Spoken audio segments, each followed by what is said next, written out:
Hello friends, कसे आहात? मजेत ना? तर आज मी तुषार गांगुर्डे तुमच्यासाठी खास आज एक नवीन टॉपिक आणलाय. त्याचं नाव आहे अटेंडन्स विथ सॅलरी शीट. जे जॉब करत असतील त्यांना नक्कीच माहित असेल अटेंडन्स आणि सॅलरी म्हणजे काय असतंय. एकही दिवस इकडे तिकडे गेला तर सॅलरी कमी होते आणि ती का होते, कशी होते ते आजच आपण शिकणार आहोत. तर शिकायचं, मग करू सुरुवात. एक्सेलवर अटेंडन्स विथ सॅलरी शीट. चला.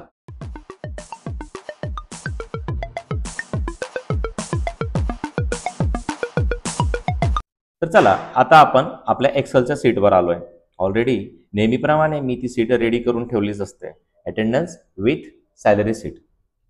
या ठिकाणी काही 8 ते 10 एम्प्लॉई, आय थिंक 9 एम्प्लॉई, ते 9 एम्प्लॉईंचे सर्वांचे नावं मी घेतले आहेत. आणि महिना पण जूनचा आहे, थोडे बहुत गरम असतंच. चला, तर थोडा कॉमेंट्स केलाय. या ठिकाणी 1 पासून तर 30 तारखेपर्यंत आपण अटेंडन्स शीट रेडी केली आहे. तुम्हालाही दिसत असेल त्या ठिकाणी total day, absent day, present day, working day, पर डे इन्कम आणि टोटल इन्कम आणि इन हँड इन्कम या संदर्भात पूर्ण शीट रेडी केली आहे. तर चला शिकूया पूर्ण अटेंडन्स शीट. थोडी दिवसाला मोठी असेल बरं का, पण शिकायला फार मजेशीर आहे. चला शिकूया. सगळ्यात पहिले जून महिन्याच्या 1 तारखेला तर रविवारच होता, म्हणून काही वर्कर तर गेले नसणार, मस्त घरी झोपले असतील, मजेशीर. चला सुरुवात करूया मंडे पासून. मंडेला कोणी घरी राहिलं नाहीये, सर्व आले होते. त्याच्यामुळे मी काय केलंय, मंडेला पी करून देतो, पी फॉर प्रेझेंट.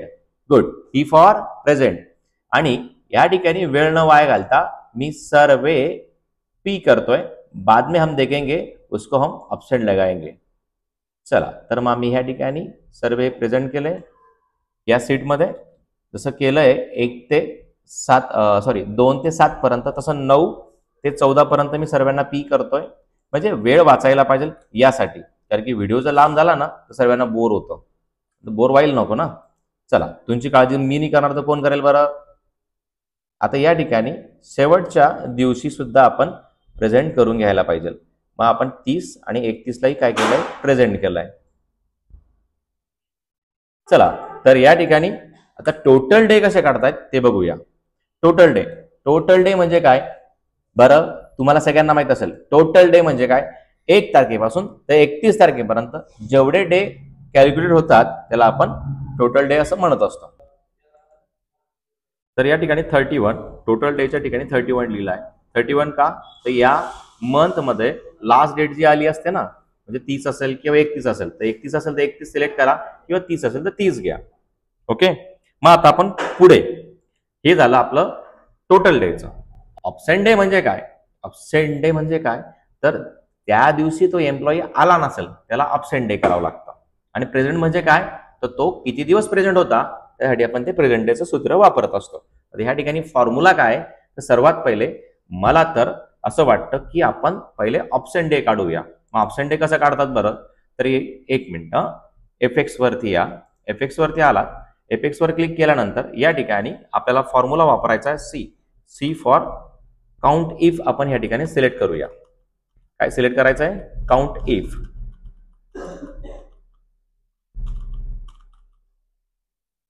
आलं, काउंट इफ नावावर क्लिक करा आणि याला ओके करायचं आहे.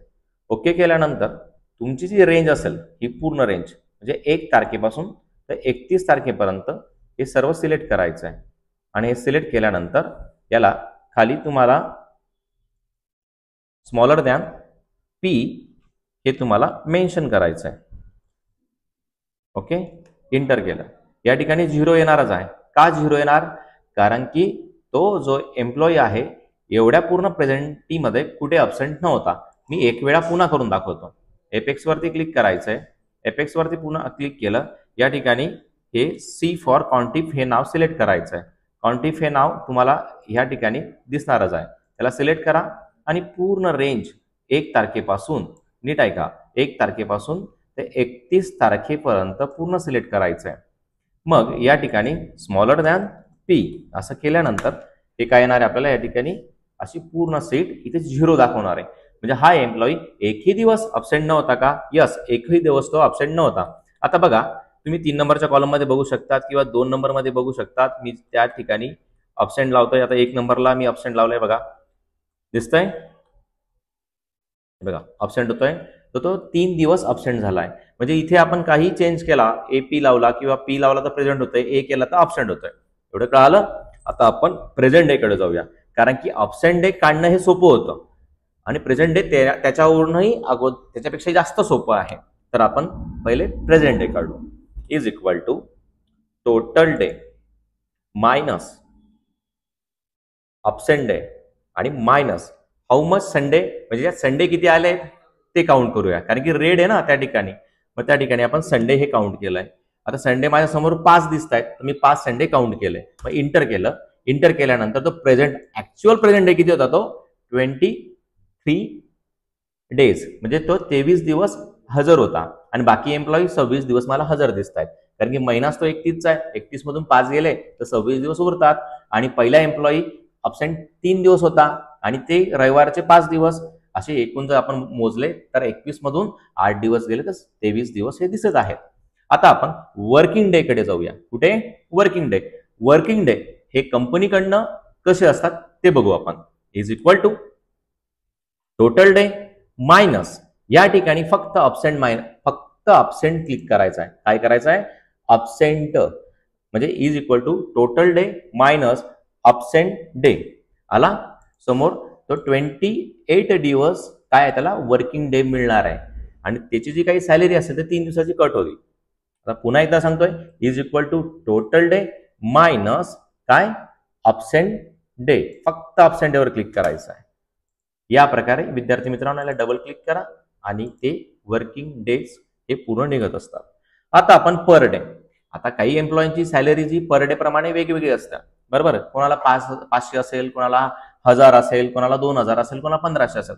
मी एक असं करतो, पहिल्या एम्प्लॉयला 500 रुपये देतो, दुसऱ्याला 1000 रुपये, आणि याप्रमाणे मी प्रत्येकाची सॅलरी अशी मनाने जी वाटेल आपण ती देऊया. असं काही कंपल्शन नाही की त्या ठिकाणी 500 द्यायचे, जसं ठरलं असेल त्याप्रमाणे.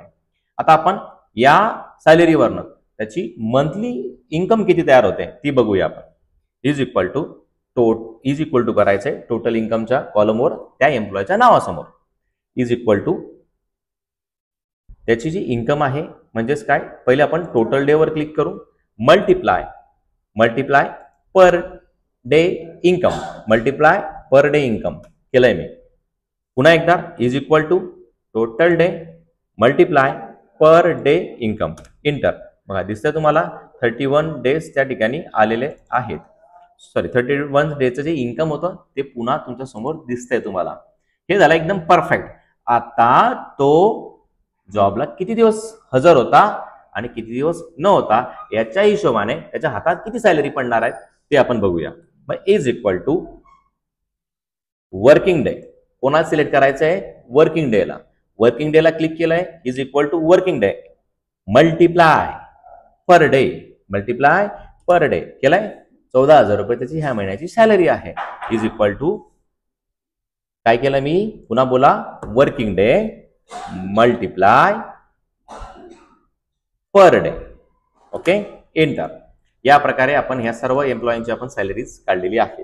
बघा विद्यार्थी मित्रांनो, आणि तुम्ही सर्व आपण याप्रमाणे अटेंडन्स विथ सॅलरी शीट तयार करू शकतो. हा, आता ह्या ठिकाणी काही विद्यार्थ्यांचं म्हणणं असेल, सर या ठिकाणी जो ऑप्शन असेल त्याचा कलर बदलून दाखवा, काही करून दाखवा. काही माझे असतात फ्रेंड्स, ते कमेंट करतात की सर त्या ऑप्शन डेची कलर चेंज करून दाखवा. काय असेल ते आपण ते पुढच्या व्हिडिओमध्ये बघणारच आहोत.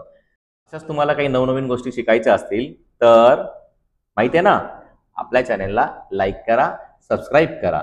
आणि तुम्हाला काही नवीन शिकायचं असेल, असंच काही भन्नाट, तर नक्की कमेंट करा.